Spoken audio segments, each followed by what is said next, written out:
বোন হিসেবে অধিকার দিয়েছে, কন্যাদেরকে বোন হিসেবে অধিকার দিয়েছে ইসলাম। একটু আগে যে বললাম, পিতা যদি না থাকে ওই কন্যার লালন পালন ভরণ পোষণের দায়িত্ব হচ্ছে বড় ভাইয়ের। জোরে বলুন কার?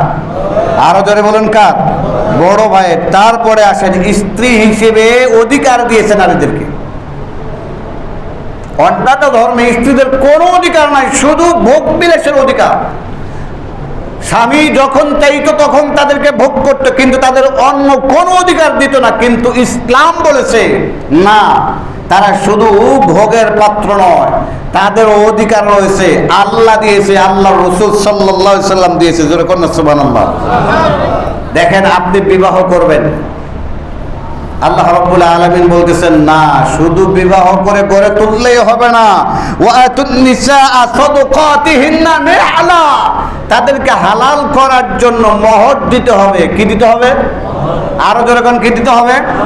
মোহর দিতে হবে। আপনার আশেপাশে হিন্দু থাকলে একটু ওই ধর্মের দিকে তাকান তো। হিন্দু ধর্মের যখন ছেলে আর মেয়ের বিবাহ হয়, ছেলে কি মেয়েকে কিছু দেয়? কথা বল নাকি? দেয়? বরং মেয়ের বাবা সব কিছু দিয়ে দেয়। আর ইসলাম বলতেছে না, তুমি তো নিতে পারবাই না, বরং মেয়েকে দিয়ে নিয়ে আসতে হবে। কথা বল ঠিক কিনা? এখন যারা নারীর অধিকার নিয়ে কথা বলে, তারা যদি মোহরের অধিকার নিয়ে কথা বলতো তাহলে আমরা মানতাম, কিন্তু কোনোদিন কিন্তু তারা মোহরের অধিকার নিয়ে কোনোদিন কোনো কথা বলে না। কথা বল ঠিক কিনা?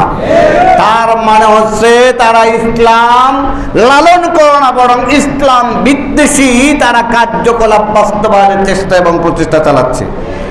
সম্মানিত উপস্থিতি, শুধু তাই না, আল্লাহ রাব্বুল আলামিন বলতেছেন ওয়াশিরুহুন্না বিল মারুফ, তোমরা স্ত্রীদের সাথে ভালো ভালো আচরণ করো। নির্দেশ কার?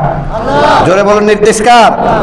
আল্লাহ রাব্বুল আলামিনের হাবিব সাল্লাল্লাহু আলাইহি সাল্লাম বলেছেন, আমি তোমাদেরকে স্ত্রীলোকদের সম্পর্কে উত্তম আচরণের উপদেশ দিচ্ছি, তোমরা তাদের সাথে উত্তম আচরণ করো।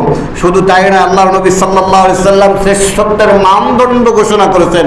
ওই ব্যক্তি শ্রেষ্ঠ, খায়রুকুম লিআহলিহি, ওই ব্যক্তি শ্রেষ্ঠ যে তার স্ত্রীর কাছে শ্রেষ্ঠ। আপনি বাহিরে বিশাল বড় আল্লাহওয়ালা বুজুর্গ, বিশাল বড় পীর সাহেব, আপনার স্ত্রী যদি ভালো সার্টিফিকেট না দেয়, তার মানে ইসলাম বলতেছে, আল্লাহর নবী বলতেছে আপনি ভালো লোক নন। সেই জন্য আল্লাহ রাব্বুল আলামিন চাচ্ছেন নারীদের অধিকার দিয়ে খায়রুকুম লিআহলিহি, ওই ব্যক্তি তো তোমাদের মধ্যে শ্রেষ্ঠ যে তার স্ত্রীর কাছে শ্রেষ্ঠ। আপনি যদি আপনার স্ত্রীর কাছে ভালো হতে না পারেন, বাহিরে যত লোক আপনাকে ভালো বলুক, আপনি ভালো নন।